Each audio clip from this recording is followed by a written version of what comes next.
Hi, hi, hi, hi, hi, hi, hi. Mko vipi wadau? Mko salama? Yes, karibuni sana. Hapa ni kwa Mheshimiwa Bendawa. Yes, karibuni sana. Yes. Nimekaa siku mingi bila tuliongea, the last time ilikuwa on Sunday. Najua wengi wamenimiss mafans wangu na pia mimi nimewamiss na mnajua this is a family the moment umeanza my YouTube channel and all that ama kwa social media you create another family out there and I hope mnaendelea fiti. Days on Friday na siku hizi nimejaribu once in a while naingia live pale tunaongea something tunachanuana tunajaribu kuelewana, tunajaribu kusuluhisha matatizo ya hii ulimwengu. Najua mashida ni mingi sana saa hizi as we speak. There are so many people are going through hell. Others are going through depression. Others are just there wondering, God, why me? Like, why me? Why not the other person? Why me today? So vitu ziko mingi sana zinakula watu na ndio maana nimekuja hapa leo tuongee story ya actually is a very very sad story about the World Suicide Prevention Day. Leo ni World Suicide Prevention Day. Leo ni ile siku at least tuna come out tuna give civic education. We do all what we can to stop suicide. We have many cases. The latest statistics that I saw today in the morning, there was a small statistic which I would like to share with you guys. What I saw on I guess Twitter. So we are here now talking about this the issue of suicide. So mental health findings in Kenya by gender. You find that 10% is female, but 90% ni males. So wanaume, what is happening? What is really happening? You find that I'm a man, so I'll talk on behalf of men. People may be asking now, kwa nini ni wanaume wana commit suicide na wako na mental issues na and not ladies? So what happens ni sisi ni nature ya mwanaume ni kunyamazia story. Like you may find yourself in a very tough situation, especially financial problems and financial challenges whereby you are required to do some things. You are supposed to pay some bills and you are not able to do so. So maybe you don't have a job, hauna job saa hizi na you have a family. Your wife is there and maybe 3 or 2 kids ama 1 kid. Mfuko, acha niwaelezee kidogo mfuko ya mwanaume inakuwaga very wide. And ladies, you have to understand me here mwanaume, ukiona mwanaume ako na mifuko kadhaa, so many people are depending on him, on that one person, one male, a grown up male, of course, a grown up male. You find that ako na hiyo familia yake, then the immediate family, nuclear family, then kuna hiyo ya extended family, kuna hii side ya brothers, sisters, siblings and parents, then kuna the other side ya bibi. So then kuna other emergencies, kuna story ya emergencies whereby huyo mwanaume ndiye anafaa kushughulikia story kaa hizo. So once in a while utasikia amepigiwa simu, fulani nisukumie kadhao, nimekaa vibaya. Hiyo ni emergency. Ama maybe mtoi amekuwa msick, hiyo tena ni do ya emergency. So when a man has no job ama has no business where he can get something maybe yenye inaweza fanya yeye aweze kulisha familia yake, yeye mwenyewe ajiangalie, kwa sababu wanaume they forget about themselves. Wanaume forget about themselves. That's why you will see such kind of statistics whereby 90% affect 90% of the mental health affect male. Juu sasa unashangaa niko na hii shida na niko na hii shida kabisa, na but who am I going to tell?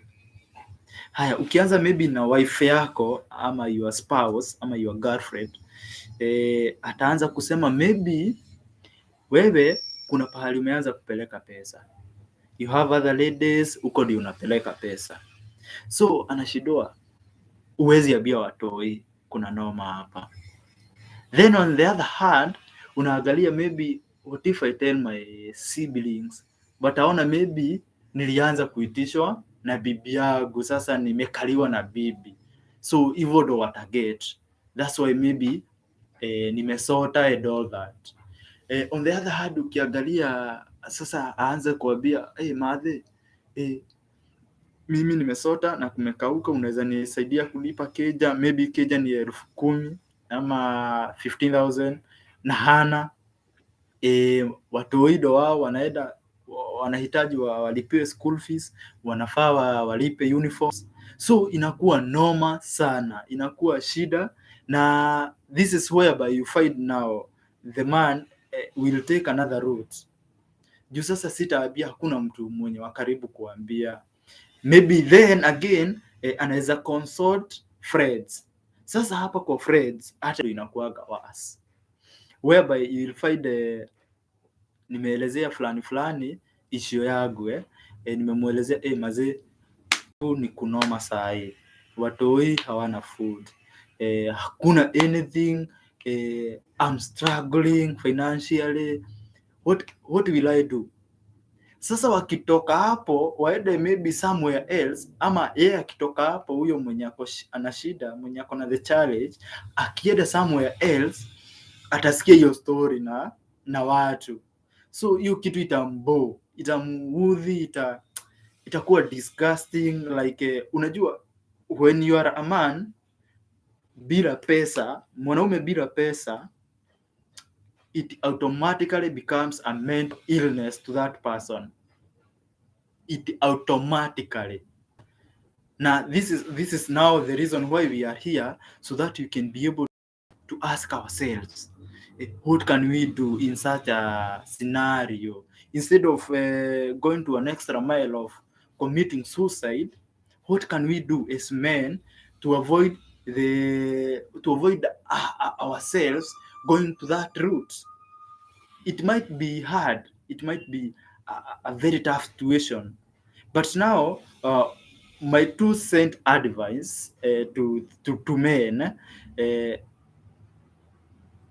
the best thing that you can do, find that one person, that one friend that you really trust, then share your issue with that person.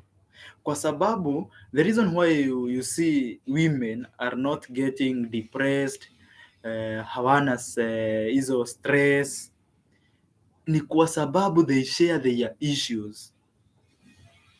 Utapata dem ameheartbreakiwa kidogo, asha call best yake, hello nani fulani, kuko hivi, nataka tupatane, mushene inaanzia hapo. Wakiongea tu kama mushene, hiyo story inaisha, ana recover. Lakini for men, before atukuja, buda, unajua ni aje yule manzi, kwanza nitapasuka. So kama maybe a person comes to you na he or she is seeking some help from you, zoea kunyamaza, Kama utaweza kumsaidia, do it. Lakini kama hauwezi kumsaidia, please usiende kutangaza, juu hiyo ndio inamaliza hawa wanaume. Another issue yenye niliona hapa, mental health findings in Kenya by marital status. You will find that 1% widowed.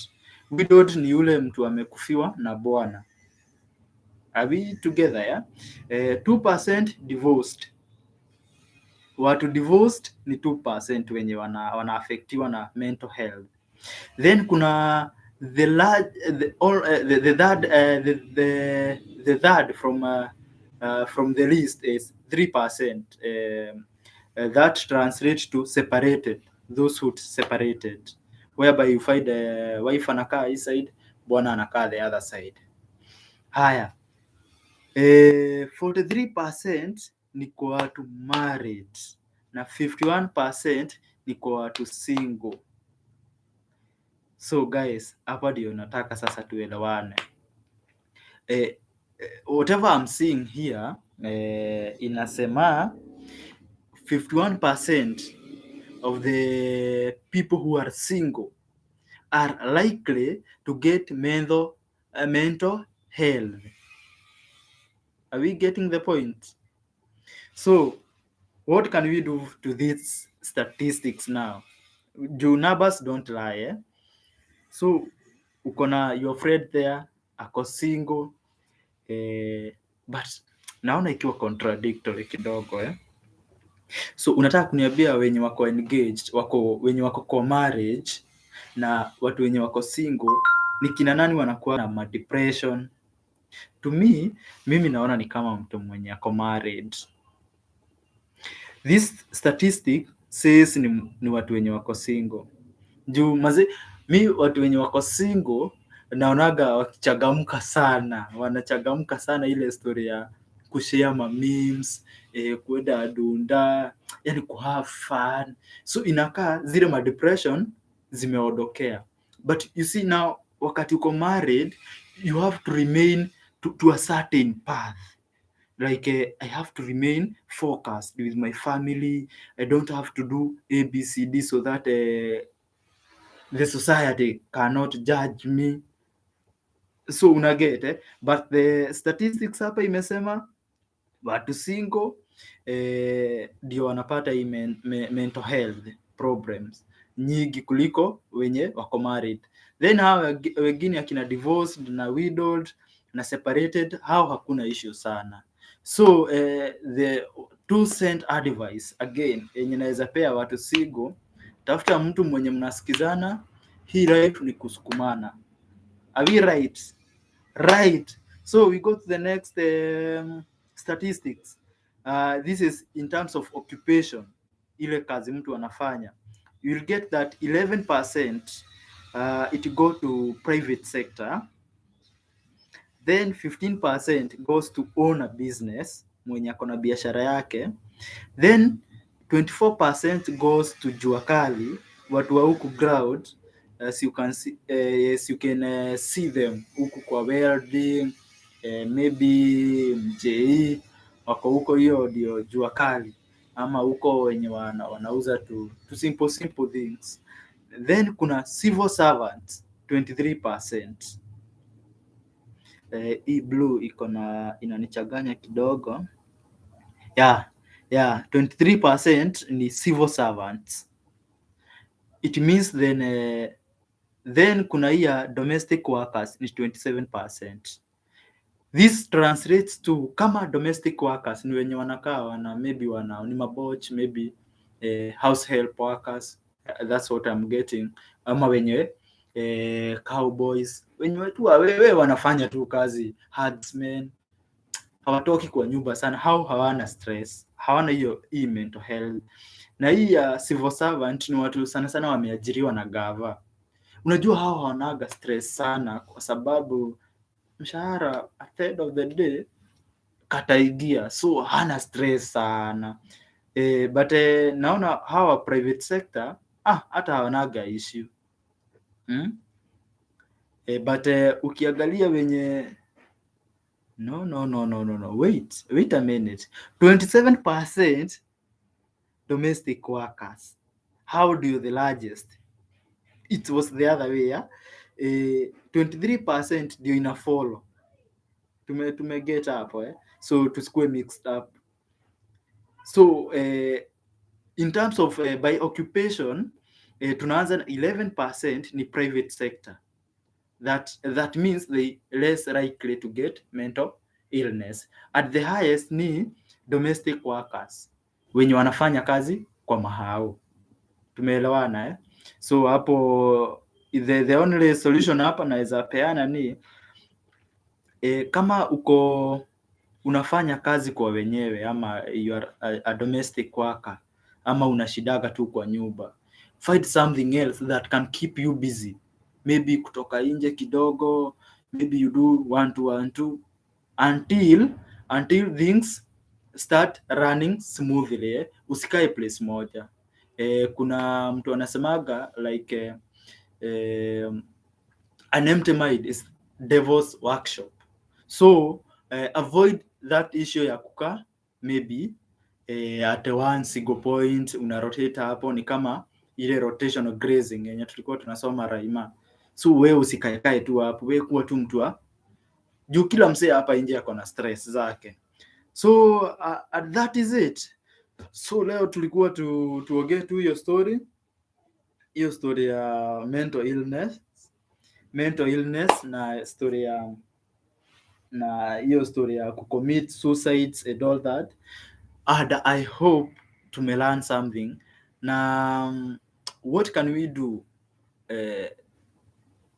to how about the younger generations, because we are finding tumekuwa tukisoma kwa news na tukisikiza pia like na tumekuwa tukiwatch pia like even watu wenye wako below 15 years unapata amecommit suicide juu maybe ameambiwa na pero do abcd na yeye maybe kuna hiyo tu kamvutano unagete, kuna hiyo mvutano iko kati ya pero na mtoi. So hii ni kwa mapero, just understand your kid, whatever that kid is doing. If maybe you might affect her mental health or his mental health, try to find a way yenye utamuaddress juu unajua huyu ni mtoi, maybe issue ya hana vile umemwambia haoni hivyo. Like unajua tukiwa watoi, for example, kuna kitu ulikuwa unaambiwa na pero usifanye abcd, lakini juu wewe uko mtoto tu haijakuhit ama hujaelewa, wewe unaona ni kama una kazi. Like ulikuwa unapata sana madem hii stage ya puberty wanapigana na mamadhas zao sana juu maybe ameanza unajua kifua nini, so wanaona amefika bei. But the truth of the matter is her mother is wiser than whatever she's thinking at that moment. So tukue pia na civic education kwa watoi sana kama maybe nyinyi ni walimu ama teachers. Make sure that you teach these PPs ama students how to deal with mental health. Juu hii ni shida by the iko kwa society. The other day niliona Prezo akiannounce drought as a national disaster. Mr. Uhuru Muigai Kenyatta, you should also announce that depression, stress, mental health is a national disaster. Kwa sababu Kenya tulisemekana hata tuko na batisa. The latest statistics zenye zilitoka, global statistics, ilisema tuko na batisa. Na ikasemekana tena tuko na tuko number 4, I think the whole of Africa. So guys, be your brother's keeper. Keep looking to your keep asking your fellow spouse where the problem is, ndio mazee to avoid issue yote. Na kama uko na uwezo wa kusaidia mtu, just help. Stop issue migio nini ikawa ikarudi, maybe hata inirudishia, maybe msee amefugiwa keja, wewe msukumie hiyo tega 10 na be prepared, maybe one day one time atakusukumia, atakurefer, maybe kama ni chuo unaweza saidia kumlipia school fees, uone maybe kama atasaidika. Kama ni issue ya maybe tutoke kwa history ya financials, maybe tuangalie story ya sana sana ma homicide na and all that. Kama ni issue iko kwa relationship yao ama familia yake, to the other partner, maybe you can find also a way like maybe kama mko married through wedding ile ya church, unaweza enda kwa your God's parent, wale wenye waliwasimamia ama pastor wa kwenu, you can share with him or her something, mwambie familia yangu inaenda hivi na vile, na mke wangu ama bwanangu hatuelewani kabisa.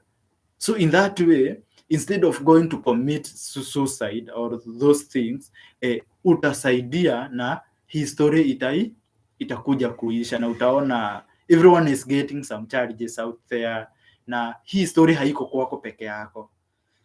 So ni hayo kwa sasa, asanteni sana kwa kufollow. I hope this video finds you well na ikue kwa ya maana kwenu, na kama inakunice pia kuja na bogi yako hapa, waambie wa subscribe, share, na ndio tusaidiane sisi wote tunasaidiana.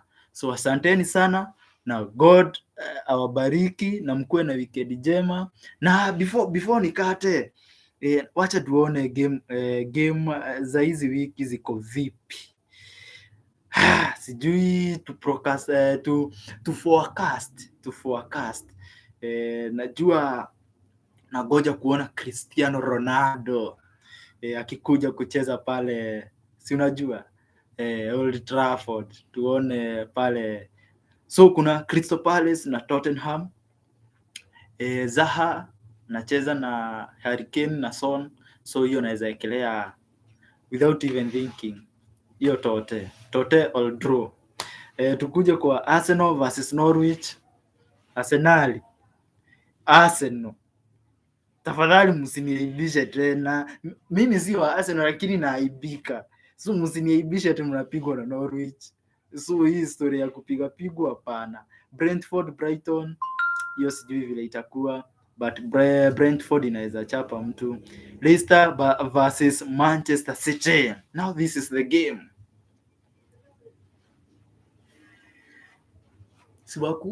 Sivadi wakuje. Siwabebe kikosi yote walete grau uone tukiwanyorosha.